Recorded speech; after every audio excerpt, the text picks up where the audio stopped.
Story එක light. අපි වනාන්තරයකට යන්න කලින් අනිවාර්යයෙන්ම හඳුනා ගන්න ඕනේ ගහක් තමයි මේ බදුල්ල කියන්නේ.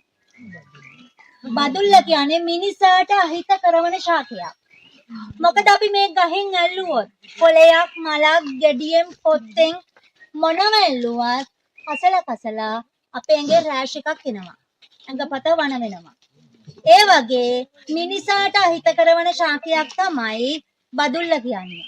මහ බදුල්ලන්නේ විතරක් නෙමෙයි බදුල්ල වර්ග 14ක් වගේ තියෙනවා. ඒ හැම එකම මිනිසාට අහිත කරයි.